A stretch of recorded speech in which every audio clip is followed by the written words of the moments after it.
Good evening, everyone. So the goal of tonight is to kind of give you an overview of the process that we've been going through to arrive at tonight, give you some actual examples of some of the facility upgrades we're looking at making and what the needs are.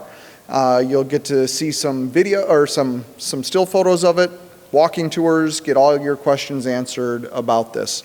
So as we look at these plans and what we're looking at, that's me. Really, this began a while ago looking at modernizing our facilities on both sides of town. What you see across there is kind of the timeline of major construction processes across the district. And I know it might be hard to read up there from where you're in the back, but really the building you're in here was built in 1928 and has had a few major renovation cycles since then. So there was one post-World War II in the 50s with an addition renovation, and then again late 50s as population continued to grow and they started to look at, can this building continue to hold the growing population of the area? Then in the early 60s they built Downers Grove South. And then there was some additions, a swimming pool's added in the mid 70s, library added at South in the mid 80s, and then another large scale building initiative between 1997 and 2000 in that range, which is the front entrance where you came through today. That was built at that time. That was the last huge building cycle. There was another one that occurred 2010-2011 with some sale of property around the district, and that those proceeds were built back into building projects. So that's kind of the history of how we got here.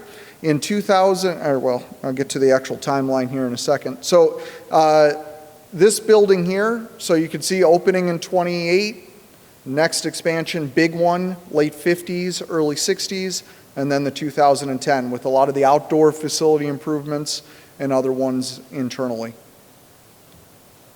So the process that we're on now and the reason why you're here today began in 2011 when we started looking at our district strategic plan and what we wanted to do across the district.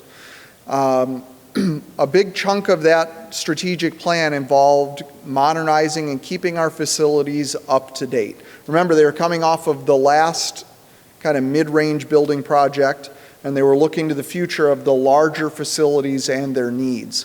So that started a progress of outreach and looking at our facility needs, both talking to our community and to our staff, and really looking at the needs in each of our two buildings. Then in last year, we got to the spot where we had kind of boiled down all of our major projects, and you'll see what those things are today, and we took it to the board, and there's really two models that are out there. One that's a smaller package of projects, and one that's a larger one that they'll talk about but it's two major projects on each side of town that are the next option up. So there's this package of stuff that we know that needs to be done, and then this next kind of package that includes two large building projects on each side of town. And as we talked through those with the board, we kept these conversations around what should we do, kind of the option one or the option two, and that's why we're here today. Because the board said, well, it's not up to us to fully decide this question. The community needs to provide input around what they see our needs are. So today is the first of many meetings to kind of gauge that interest of whether it's the smaller plan or the larger plan. So we're going to go through what those entail in a little bit today, and then get your questions, your feedback, and over the next few months, hopefully we'll be able to determine, going into next fall, where we go next. Across both sides of town, there's some real similar needs. And this outlines what each of those are. So the first one is this idea of collaborative instructional spaces. You're going to see some images of this tonight in other buildings in the area, in other school districts in the Chicagoland area, of what this looks like. But the core idea of this is that there'd be a location in the center of each building that could be a spot for many of your students to gather and for them to get the resources that they need. Safety and security at both sides of town, especially our main entrances, our student entrances. Outdoor renovations. In the 2010 building project, we were able to get a good portion of our outside facilities taken care of, but we were not able to complete everything on that needs list. And more of it was completed here on the north side of town than the south side of town because there's less square footage of outdoor space here than on the south side of town. But we'd like to bring those two equal over the next building project. Modernizing classroom spaces. As you know, the infusion of technology in our schools has really changed the way that we use space. The changes of how we do instruction and teaching and learning, being a lot more collaborative and student-driven, changes the way that we use space. No longer do we need kids lined up in rows. So the way that kids interact during the school day has changed how we need to use our space. Air conditioning is become more and more of an issue over the years as we as human beings have become used to having air conditioning. I guess back in 1928 they were okay without air conditioning. Now, as you spend more and more time in air-conditioned space, it gets harder and harder to learn when you're not in that space. So we go through a few months every year where, especially on the second and third floor part of our buildings that aren't air conditioned, it gets to be really tough to learn in those spaces. This has been a high priority from both our students and our parents and our staff to air condition the remaining parts of our building. We have a portion in each building that is. This would close the rest of the footprint that isn't air conditioned. And then accessibility. We know that the expectation that people can access all parts of our building, indoor and out, have changed over the years, and we'd like to close those gaps where they remain. So those are the common ideas that are out there. At this point, I'm going to turn it over and get really north specific. I'm going to turn it over to our Associate Principal, Ken Sorensen, who's going to go into this, and then we're going to do a brief overview of the south part of town, and then we'll go from there. So Ken Sorensen. Well, good evening, everyone. Thanks again for being here. I have the difficult task of going through some of these conceptual maps with you, which can be pretty extensive in 20 minutes. That's a tall order, especially when it's difficult to visualize. But we as a group have a difficult task of trying to disconnect our own experience when we were in high school and what that looked like. Because teenagers these days, it's a different learning environment. Education now is not what education used to be, especially for teenagers when you think about all that they're going through in 4 years here in high school. So try to disconnect your memories of high school, and what we're trying to do is put on the hat of a teenager. And we've also done a lot of discussions with teenagers to try and think about and try to understand what's best for them to learn in the year 2017 and beyond. So that's a difficult task. So what we've tried to do over the past couple of years is try to take advantage of some opportunities inside this building to update, modernize, and upgrade for the sole and specific sake of student learning.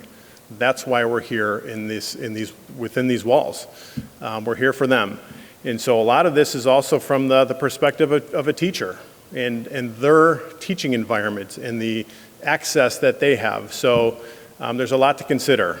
And so when we do that, what we've tried to do is put together a plan that we think capitalizes on some opportunities that we have inside these walls to increase and modernize the facilities here for our students. So the structure that we have tonight is, if you were here earlier and you had a chance to stop along some of these routes in the building, it might be hard to visualize, but that's great if you did that. because now I'm going to try and show you some maps and explain it in a little more detail.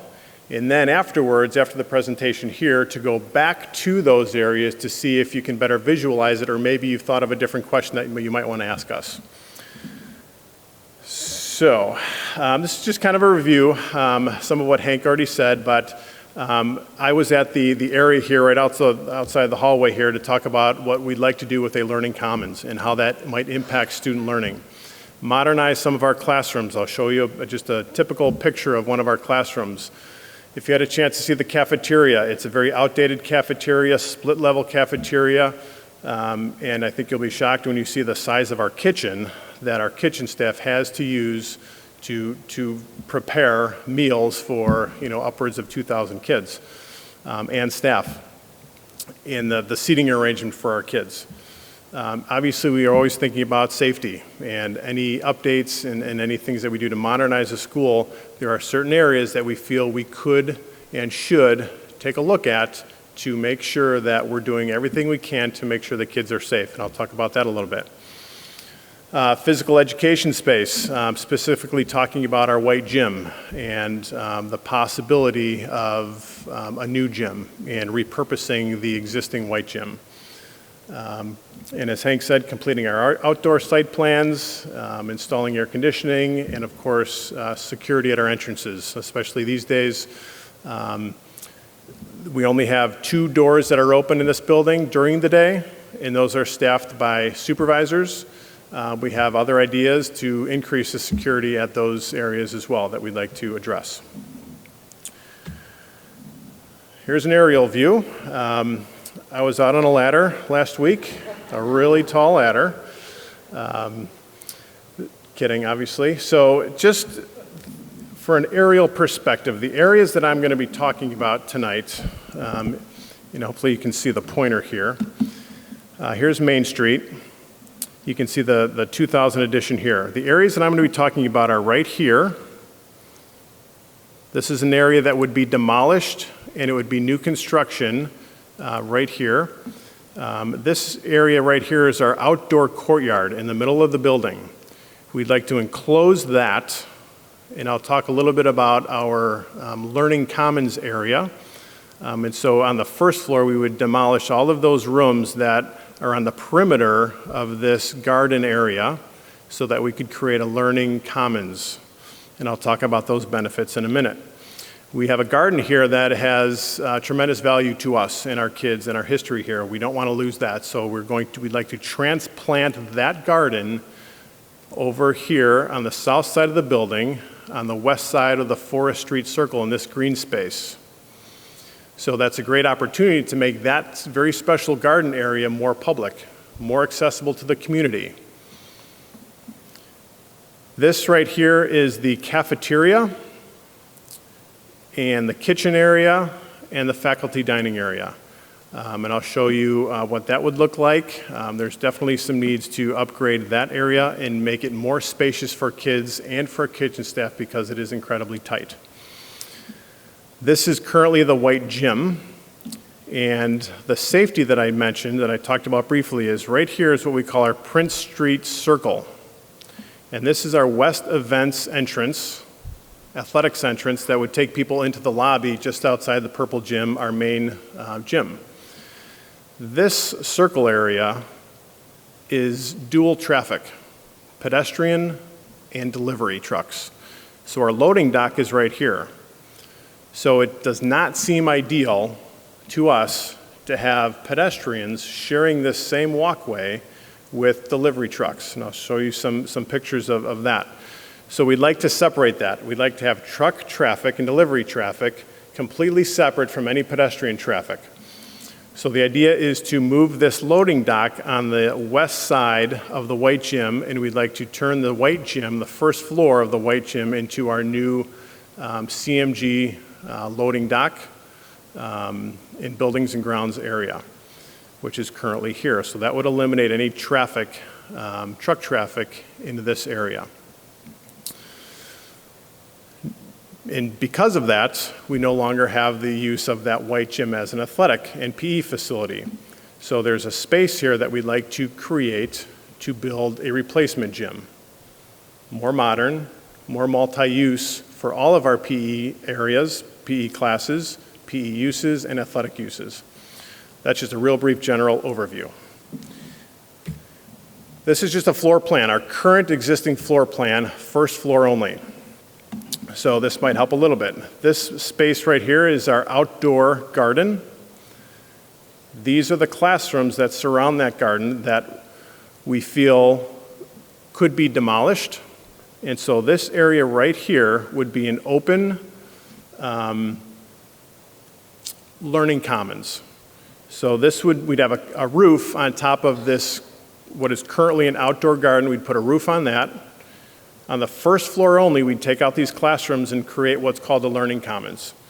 So if you were to walk these halls before school, what you would see for sure on a daily basis are kids sitting on the floor in the hallways with their Chromebooks open or their earbuds in, just waiting because they got here at 7:30. They're either doing homework or they're listening to their earbuds or they're talking to their friends. They could go to the library, but we have limited space there. They could go to the cafeteria, which gets a little congested in the morning. So before and after school, with the Learning Commons, we have a place for kids to go, to do homework, to do group work, to study, to talk. This open space, and when I say open, I don't mean open air, it's just more open indoor than it is right now because we'd get rid of all of these walls here and all these classrooms. We'd also have all of our resources for kids. Counselors, psychologists, social workers, deans, student activities. We'd have a technology kiosk if your Chromebooks needs to be charged, you've got a tech issue. All of those things, it's like a one-stop shop for all of our kids. And it's also an area for studying. And it would improve traffic. It would also improve supervision. So we're not supervising 4 hallways. We're supervising one space. So when you look at other new construction for high schools and even middle schools, you're seeing more and more of these, and that's research-based. There's a social, emotional learning component to this.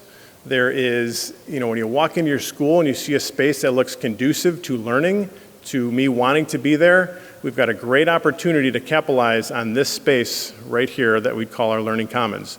We'd move our study hall out of the basement, which typically houses 100 kids for a study hall.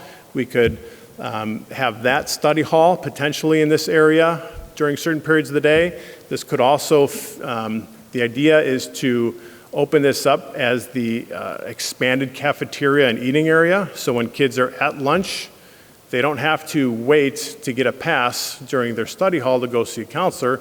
While they're eating lunch, if they've got 5 minutes, they can pop into the counselor's office and schedule an appointment, or maybe they're free and they can have a quick conversation with a counselor, a dean, student activities, technology.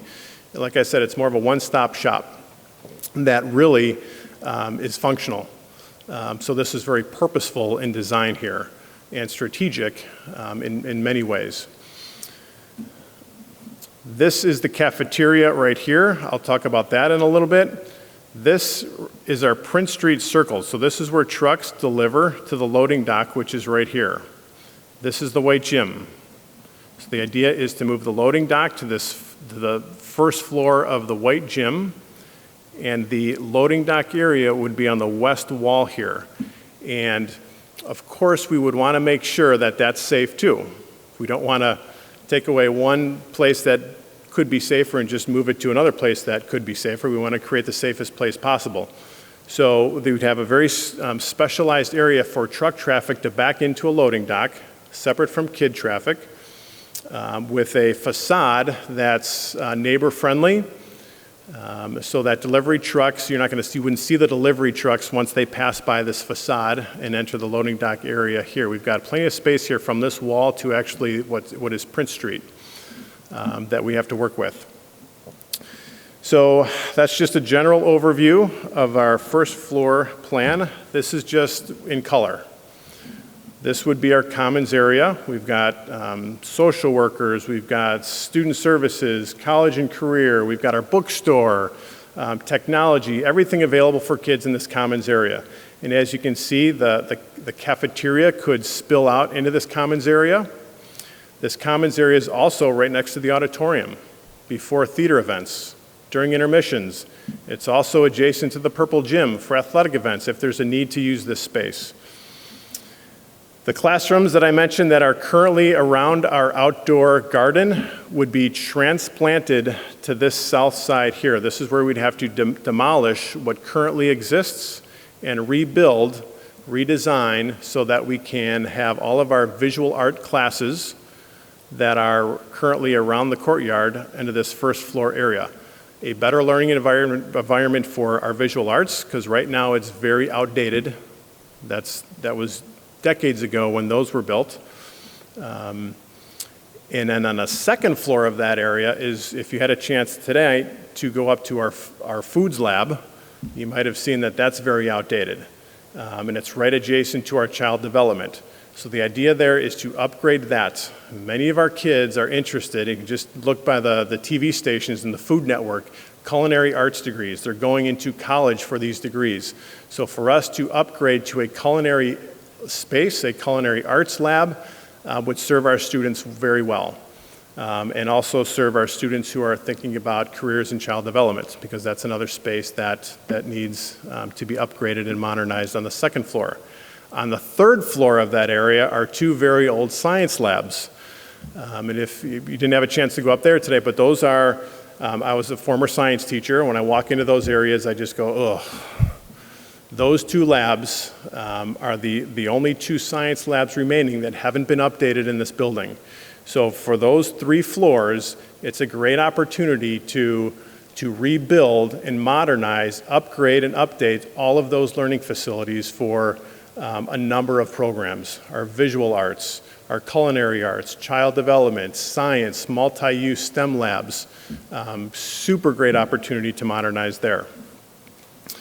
I'll show you a picture of our cafeteria and serving area, but if we can hardly even fit the letters into the little box here.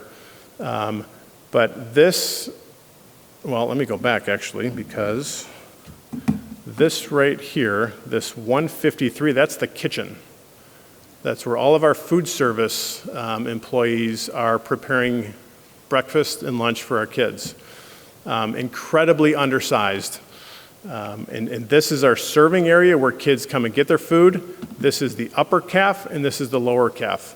So there's a great opportunity to modernize that. That'll better meet the needs of our kids when they're eating lunch, because they've got 20 minutes to eat, which isn't a lot of time.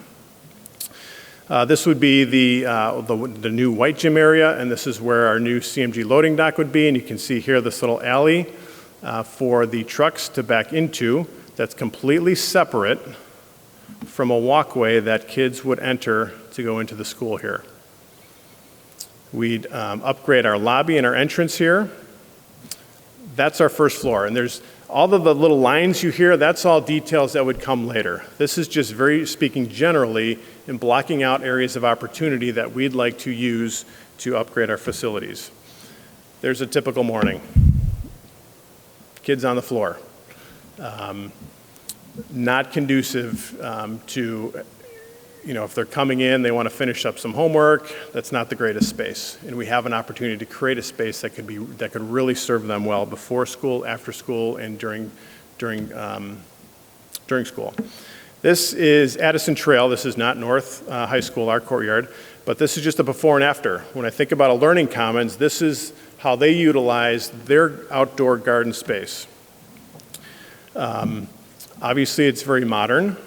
It's when you walk into that space, you want to be there. I want to sit there. I want to open up my Chromebook. I want to open up a book. I want to, meet with my friends in the morning and talk about the project that we have to finish. This is Addison Trail. There aren't many kids in this photo, so the timing of this picture wasn't great, but I can see this picture with a lot of kids in the morning, a lot of kids after school, obviously supervised and doing really great things. It would be a very mobile environment. Just another angle of that space. Kiosks, high tops here, conducive to kids and how they learn. They go to Starbucks. They like going to Starbucks or Panera.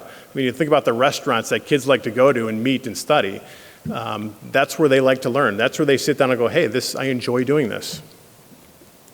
Another angle, and you can see here on this side at Addison Trail, these are all resources for kids. Social workers, counselors, student activities office, tech office, everything's accessible to them. Before school, after school, during their lunch, it's a great opportunity to upgrade there. Typical classroom, obviously we're not in rows. You're not going to see many rows here. We do a lot of cooperative learning, but these are considered old school desks. We like to have mobile chairs, mobile desks, tables that are conducive to collaboration here. And we don't have that right now. In some areas we do, but that's an area of opportunity for us to explore and modernize our classrooms. Just a couple of shots of our cafeteria. These are the serving lines. This is our lower cafeteria and our upper cafeteria. Typically, freshmen and sophomores are on the lower cafeteria, and juniors and seniors are on the upper cafeteria. Excuse me.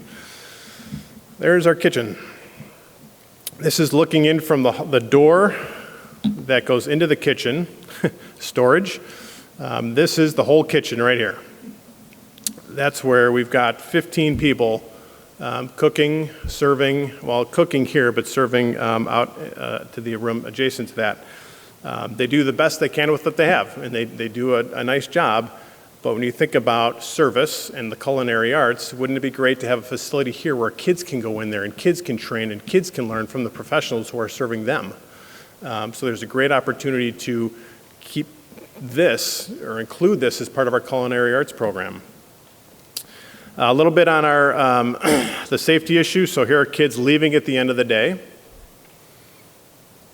going out to the buses, and the buses are out on Prince Street in the parking lot there, so they're exiting at the end of the day.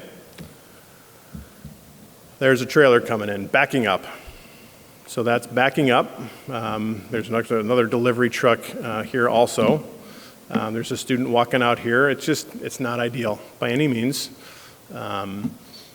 We haven't had issues, but it's not ideal. We don't want to wait for any issues to happen. This is just something that is a red flag to us. Say this is something, if we have an opportunity to address this, why wouldn't we address this?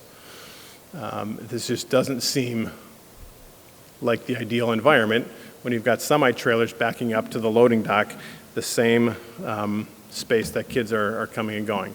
So there's a garbage truck that's backed up to empty the garbage. There's our loading dock there.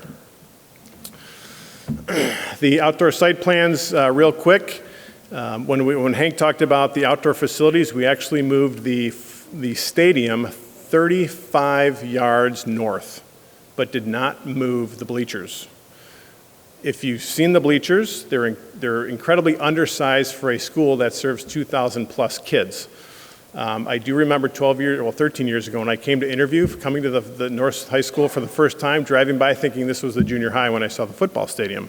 It's like, wow, their junior high has a stadium, that's pretty awesome. And then I realized, oh my gosh, that's the high school.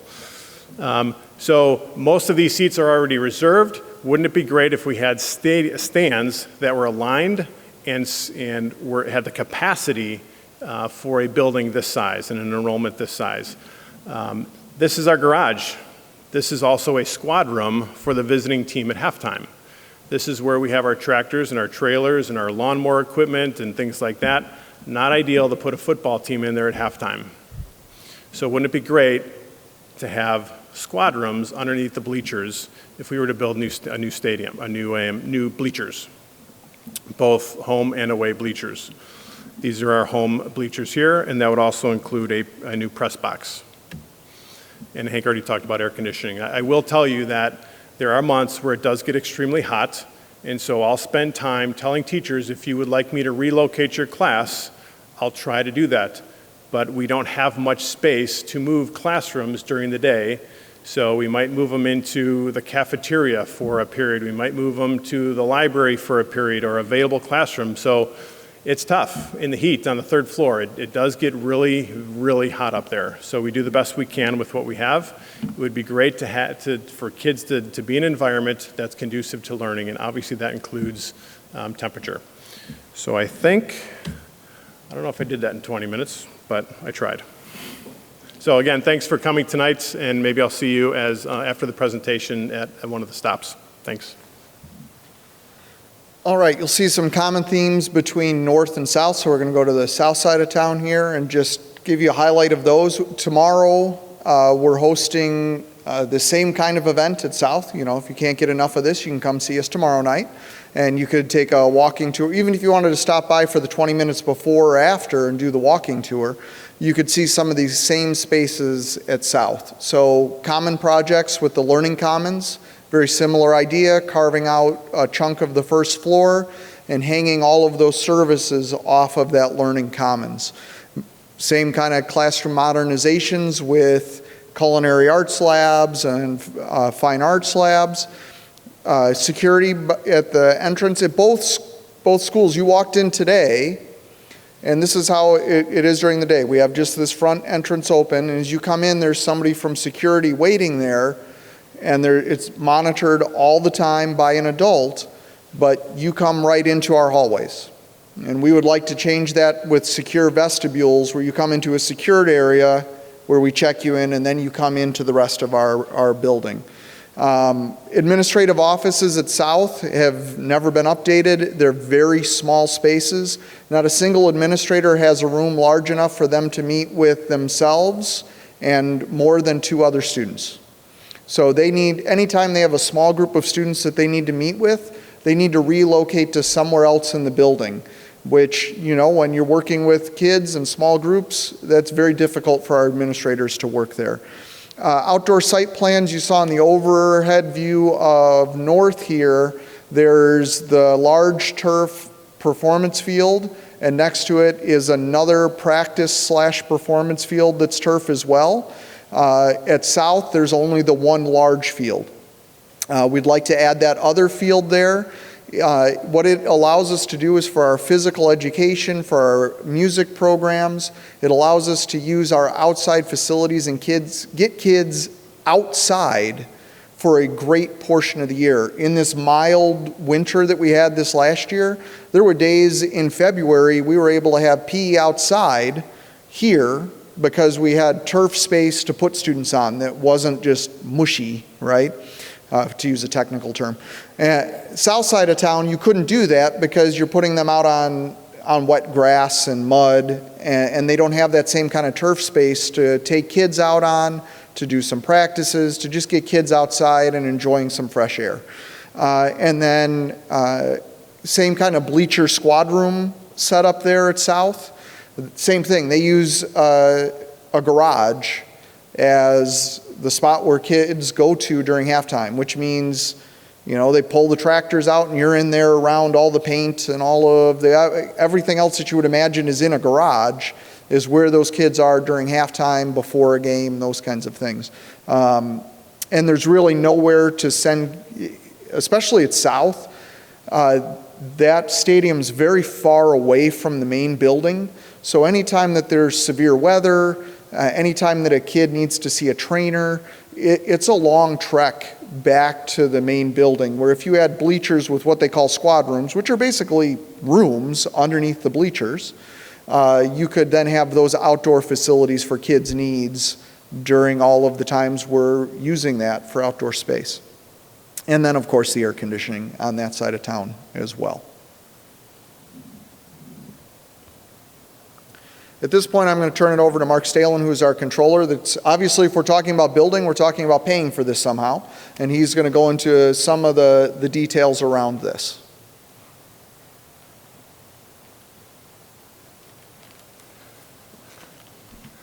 Well, good evening, and thanks for coming. The first phase of the funding it's going to be a little awkward because you're kind of scattered around. We were hoping to have collection plates pushed down the sides, see how far we got with that. But actually, what we are working with now are really just conceptual plans, some very broad brush ideas. We don't have really hard numbers yet, but we have pretty good ideas of what it'll be, and we know what direction we're going, and that's really how I'd like to address this, just with a few slides. First here, our district, we have been able to maintain the facilities we have very well. Most of this you're going to see is just, as you saw tonight, is modernization. It's really changing our facilities to meet the way that students learn. We do spend about $2 million a year just maintaining and upgrading the facility. We also have full-time maintenance staffs at each building. So the buildings themselves, you can see, are very usable, but they're not practical for the way we would like to use them in terms of the way kids learn. We've also been able to, we think, try and be very creative about adding slowly little pieces at a time. You see a few things that we did. We did these bottom items out of operating funds, which are really the same funds we use for education or transportation for our students. But we were able to do the north site expansion here, where we bought 8 properties to the west of the campus. We did that out of our operating funds. The Fine Arts and Science Labs in 2007 really was a fine arts lab here at North and science labs at South. Also, we did a second access road at South in 2008. And then in 2011, a rather large HVAC overhaul, along with some domestic plumbing at both campuses that had to be replaced. So we spent about $20 million over a period of 11 years out of our operating funds. But we get to, I'm going to have to forward this. See if I can do this. There we go. The types of items we're talking about in this renovation really are just too large. They're too big for us to do out of operating funds without really devastating the program. The last time that we did go to the community for support for a program like this was in 1997. We did a $49.5 million renovation, and that's where we added some additional classroom spaces. At that time, the need was very apparent. We had too few classrooms and seats for the number of kids that we had coming, and our class size did peak at 6,000, or just under 6,000 students at that time. So that was a real easy project for people to visualize. We need space for kids. This is a different type of project, but using the 1997 cost factor of $49.5 million, that was the amount of the referendum. If you were to bring that forward in today's dollars, you'd be talking somewhere in the low to mid $80 million range, just by applying inflation to it every year. So when you see some of the numbers eventually, we're not really going to be talking about that tonight. We don't really have really hard numbers for us to talk about. But you're going to see it's going to be in that range and or higher. So obviously this is something where we need to go to the community, get your support, or see what type of plans, what items you want to have in this referendum. A little selling point for the business office. We're really proud in Downers Community High School District 99 that we have the second lowest tax rate of all the high schools. And actually, when you consider elementaries almost always have higher tax rates, we have the second lowest tax rate in DuPage County for a school district. Part of that is because we have such a large EAV base, but also because we've done some of those programs, like the $20 million worth of projects that I talked about a minute ago. We did that, and we found a way to do that out of operations by maintaining, limiting their costs for our operating funds and carving out enough room to do some of those projects piece by piece, and not having to go to taxpayers for those other special projects like some other districts have had to do. So we're very proud of that. We've been good, I think, stewards of the tax dollar, at least the part that we can control on your tax bill. Let me pop this along. So there we go. Our tax rate last year was full rate was $2.06. It's going to drop by another dime this year, and largely because of property tax caps. We can't take credit for that, but we have been very careful. And it will drop because our assessed valuations are going up faster than the cost of living, which is a good thing for our community members, and it keeps us at pretty small increases, but you'll see a tax rate drop on your tax bill this year. Our EAV, our assessed valuation, our equalized assessed valuation, and for our district is just about $4.2 billion, and because of that, the statement there, big projects, we can do quite a bit and not have too much of a taxpayer impact. 2008, and I'll show you here, is a good timing for us, and that's why we're trying to focus on this now. The 4 bars that you see there represent those still outstanding bonds from 1997. Typically, schools with projects this large will issue bonds and pay them out over a 20-year period of time because there's so many years of value that you get from such a large project, and it's just the only economical way to do it. But in 2019, those bonds will be paid off. And so our feeling is that we could do a large part, and really depending on what items are presented to us by the community or told that the community tells us it would support, we might be able to do everything without even having a tax increase. So by timing it so that it hits in the 2019 fiscal year. So this is I'm just trying to give you a big picture. It will involve a referendum. It may not involve a tax increase depending on what items are selected and approved by the community. We could do, again, probably somewhere in that 80 million range without a tax increase in this district because we're so big. So I think Hank has got one more slide and we'll wrap this part up.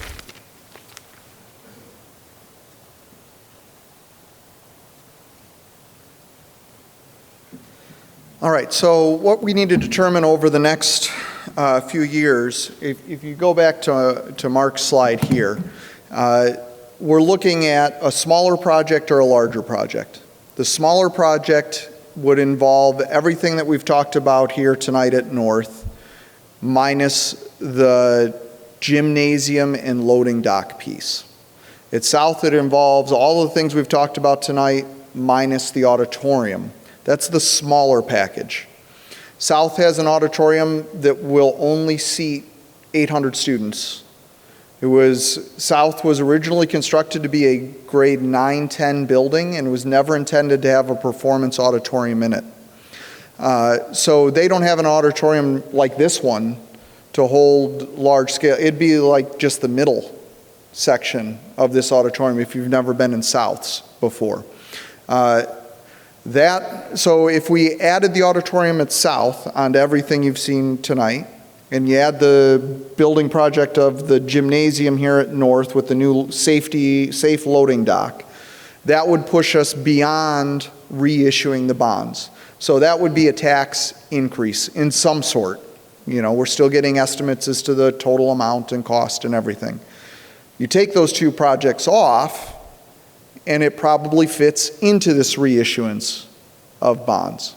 So really, for the big part that we need to find out from our community over the next few months is, what is the community interested in? Is it reissuing the bonds and keeping that funding at the same level and doing a great majority of our building projects, or really meeting all of our modernization needs with this next round of building, but it would mean a tax increase of some sort? So I would encourage you tonight, if that's, for help make those decisions, it's a longer trek down to like that old gym, to the old white gym. Take a look at that space and get a feeling for the kind of area that we're looking at modernizing. I think that will help inform you better about that plan. So over the next few months, we're going to form Citizens Task Force to really give us targeted feedback, questions, things to think about around this larger plan, and specifically the two divisions of the plan.